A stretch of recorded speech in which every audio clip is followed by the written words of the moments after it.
Saya hormati sehubungan dengan banyaknya pertanyaan yang disampaikan oleh teman-teman awak media kepada saya pada dari siang sampai sore hari ini. Perkenankan saya sebagai pimpinan Dewan Perwakilan Rakyat Republik Indonesia menjelaskan tentang revisi Undang-Undang Pilkada. Bahwa pada hari ini tanggal 22 Agustus, hari Kamis, pada jam 10.00, setelah kemudian mengalami penundaan selama 30 menit, maka tadi sudah diketok bahwa revisi Undang-Undang Pilkada tidak dapat dilaksanakan. Artinya, pada hari ini revisi Undang-Undang Pilkada batal dilaksanakannya. Nah, oleh karena itu, sesuai dengan mekanisme yang berlaku, apabila mau ada paripurna lagi harus mengikuti tahapan-tahapan yang diatur sesuai dengan tata tertib di DPR. Dan karena pada hari Selasa, tanggal 27 Agustus 2024, kita sama-sama tahu sudah pada tahapan pendaftaran pilkada. Nah, oleh karena itu kami tegaskan sekali lagi, karena kita patuh dan taat dan tunduk kepada aturan yang berlaku, bahwa pada saat pendaftaran nanti karena RUU Pilkada belum disahkan menjadi undang-undang, maka yang berlaku adalah hasil keputusan Mahkamah Konstitusi Judicial Review yang diajukan oleh Partai Buruh dan Partai Gelora. Demikian pernyataan singkat dari kami, mudah-mudahan menjadi jelas. Saya ucapkan terima kasih. Pak, tanya Pak, apa alasan konkret dari DPR itu tiba-tiba membatalkan itu? Apakah karena tadi hari ini gelombang penolakan begitu besar, terus kemudian Pak, apa benar tadi isunya istana juga berkomunikasi dengan DPR bahwa ini tidak perlu disahkan seperti itu? Kalau tadi Anda monitor bahwa tidak jadi dilaksanakan atau batalnya pengesahan itu jam 10 pagi. Jam 10 pagi itu belum ada masa, masih sepi. Dan tidak ada komunikasi apapun, tetapi karena kita mengikuti tata tertib dan aturan yang berlaku tentang tata cara persidangan di DPR. Nah, sehingga setelah ditunda 30 menit dari 9.30 sampai 10.00, kemudian menurut tata tertib itu tidak dapat diteruskan, sehingga kita tidak jadi laksanakan. Demikian. Bang, ini apakah ada kesempatan untuk nantinya sebelum tanggal 27 pendaftaran ini, pembahasan RUU Pilkada ini akan digulirkan? Pembahasan rapat paripurna di DPR itu menurut aturan yang berlaku, kecuali yang sudah diagendakan dari jauh hari sebelumnya, hari paripurna itu adalah hari Selasa dan hari Kamis. Nah, tentunya untuk paripurna itu juga harus mengikuti tahapan-tahapan seperti rapat pimpinan BAMUS dan pengagendaan dalam rapat paripurna. Rapat paripurna terdekat kalaupun mau dilaksanakan itu adalah tanggal 27 Agustus yang kita sama-sama tahu sudah masa pendaftaran. Sehingga kami merasa bahwa lebih baik itu tidak dilaksanakan karena masa pendaftarannya sudah berlaku. Demikian. Bang, ini kan sebenarnya ada kritik dari masyarakat juga kenapa masa juga cukup banyak kumpul ke DPR ini sebagai konsolidasi antara teman-teman pimpinan DPR. Seperti apa sih Bang? Apakah merasa bersalah atau mungkin ini ada miskomunikasi dengan masyarakat sehingga ada proses yang janggal begitu Bang kayak kemarin dibalik? Kalau menurut revisi Undang-Undang Pilkada ini tidak datang sekonyong-konyong. Revisi Undang-Undang Pilkada ini sudah dilakukan sejak Januari 2024 dan memang berjalannya perlahan-lahan. Nah, karena keputusan Judicial Review MK kemarin, kita melihat ada keputusan yang mengabulkan tuntutan atau gugatan dari Partai Buruh dan Gelora sebanyak yang diputuskan 7,5%, lalu kemudian tetapi disamaratakan dengan partai politik yang mempunyai kursi, sementara itu kan tidak dimintakan oleh Partai Buruh dan Gelora.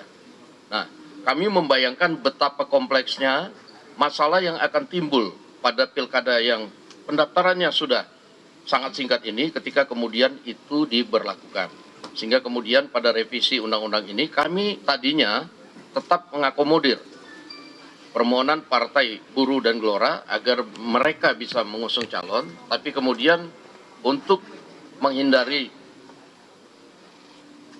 tatanan pilkada yang sudah disusun sedemikian rupa oleh partai politik, kami tadinya mengembalikan porsi syarat 20% yang dipersyaratkan kepada partai politik. Cuma itu sebenarnya. Bang, tapi benar nggak sih Bang, hari ini ada pertemuan Abang dengan Pak Jokowi atau Abang ke istana begitu Bang, konfirmasi Bang? Nah itu tadi banyak sekali yang tanya ke saya, sementara saya tidak ke istana, tidak ketemu Pak Jokowi, mungkin boleh dicek dari sumber-sumber wartawan istana apakah tadi saya ke sana. Dan memang tidak ada urgensinya. Pak Dasko tadi udah menjelaskan kalau pendaftaran itu kan mengikuti hasil MK, putusan MK mengenai Iya. pilkada terbaru. Kalau untuk penetapan cagup cakada itu mengikuti putusan yang mana? Karena kan MA juga. Ya itu kan nanti kan ada PKPU. PKPU-nya itu kan nanti akan dikonsultasikan oleh DPR dan tentunya PKPU-nya itu akan dibuat oleh KPU. Nah mungkin bisa nanti diikuti ada rapat konsultasi antara KPU dan Komisi 2 DPR pada hari Senin besok. Nah itu jawabannya baru akan bisa terjawab pada hari itu. Bang Dasko, ini pengguliran revisi Undang-Undang Pilkada ini dikaitkan dengan katanya kepentingan Koalisi Indonesia Maju untuk memajukan Mas Kaisang di Pilkada. Nah ini Bang Dasko sebagai pimpinan DPR dan juga sebagai salah satu dari elit dari Koalisi Indonesia Maju ini bagaimana tanggapannya? Sebenarnya kalau kita ngomong revisi Undang-Undang Pilkada ini hanya kepentingan Koalisi Indonesia Maju, ya tidak juga. Karena kalau yang pertama fokus kita adalah bagaimana tatanan yang sudah kita atur di kabupaten kota itu kemudian karena keputusan MK ini juga bisa menjadi berubah. Nah itu tidak dialami hanya nanti oleh Koalisi Indonesia Maju, tapi yang tidak masuk koalisi juga nanti bisa dilihat bahwa sedikit banyak tatanan di pilkada-pilkada itu akan berubah karena partai yang tadinya berkoalisi dengan ini karena dia nggak cukup, karena putusan MK, ya dia bisa mencalonkan, dia berpikir, saya majuin calon saya, kan begitu. Nah ini karena waktunya yang sempit yang kami pikirkan, tatanan yang sudah dikelola oleh masing-masing partai ini kemudian bisa menjadi terganggu. Nah itu aja. Nanti bisa dilihat nanti kawan-kawan mungkin pada saat nanti mau pendaftaran, bisa dilihat nanti betapa nanti di daerah-daerah itu ada koalisi-koalisi yang tadinya sudah terbentuk, akhirnya kemudian karena syarat ini kemudian ya akhirnya mungkin kesepakatan itu nggak bisa dijalankan, jadi mereka ada yang ngusung masing-masing. Nah ini yang kita kemudian simulasikan gitu. Pak Dasko, sedikit Pak Dasko, penegasan aja, apakah ini artinya total batal merevisi Undang-Undang Pilkada atau nanti setelah tahapan pendaftaran Pilkada justru akan disahkan kembali atau seperti apa? Jadi RUU Undang Pilkada ini mungkin nanti pada periode depan tetap akan dilaksanakan. Karena kita perlu penyempurnaan yang kita rasa belum sempurna. Begitu juga dengan Undang-Undang Pemilu. Undang-Undang Pemilu juga nanti perlu kita sempurnakan. Karena itu kan ada gugatan parlemen threshold yang dari Perludem, itu yang perlu diakomodir.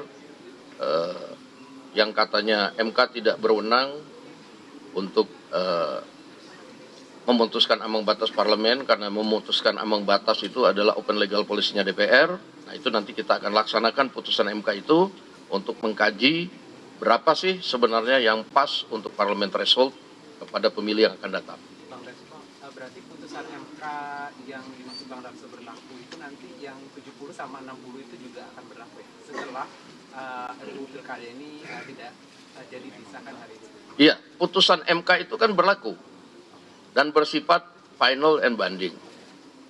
Nah, ketika kemudian ada undang-undang baru, tentunya kan undang-undang baru, tapi kan undang-undang barunya nggak ada.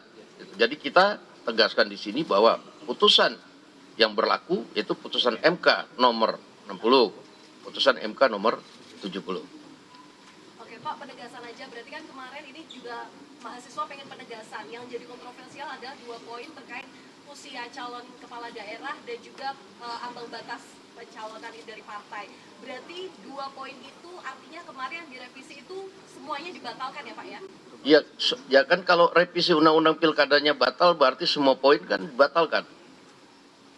Nah, bahwa kemudian pelaksanaan dari hasil keputusan MK nomor 60 dan 70, nah itu PKPU-nya yang akan mengatur, itu adalah kewenangan dari KPU. Terakhir dari kemarin pas di balik itu kan muncul juga perdebatan merujuknya ke MA gitu ya. Nah ini gimana nih Bang? Finalnya seperti apa? Bisa ditegaskan yang khusus usia gitu. Apa dikembalikan ke pembahasan PKPU yang di hari Senin akan dibahas? Jadi begini, itu kan masing-masing rezimnya MA dan MK kan itu berbeda. Kewenangan MK melakukan judicial review pada tatanan yang berbeda dengan MK. Nah, nanti kita akan lihat bahwa putusannya MA seperti apa, putusannya MK seperti apa. Karena masing-masing itu kalau saya lihat, ya MK pun bersependapat bahwa MK kemudian tidak bisa menganulir hasil judicial review dari MA. Nah itu tinggal bagaimana menerjemahkannya nanti, ya kita akan minta KPU yang kemudian menuangkan dalam PKPU setelah berkonsultasi dengan Komisi 2 DPR. Pak Dasko izin, jadi dugaan tentang adanya diam-diam akan terjadi revisi itu terbantahkan dengan adanya pernyataan Pak Dasko ini. Ya saya juga bingung kita nggak pernah diam-diam loh. Di balik itu kemarin itu terbuka live. Timus, Timsin, Panja itu bisa tidak kita batasi. Wartawan bisa meliput. Argumen semua dikemukakan di situ juga bisa diliput. Nah sehingga nggak ada yang dibilang bahwa kemudian pelaksanaannya diam-diam. Kalau diam-diam tentunya nggak dilakukan DPR lah. Oke? Ini kan aksi ini eskalasinya cukup tinggi ya Bang, sampai pagar roboh, pintu dirobohkan. Ini dari pimpinan DPR sendiri melihatnya gimana Bang? Apalagi Abang dicari-cari tadi Abang merasa. Saya nggak tahu kalau dicari-cari. Kalau tadi dicari saya pasti akan menemui untuk menjelaskan. Nah, tapi tadi kan kawan-kawan sudah menemui, mewakili, menyatakan bahwa tidak ada revisi undang-undang pilkada. Mengenai pagar yang roboh, mungkin kita akan evaluasi pada kesekjenan, bagaimana nanti apakah memang sudah waktunya direnovasi atau memang kemudian masih cukup kuat. Gitu. Terima kasih. Terima kasih.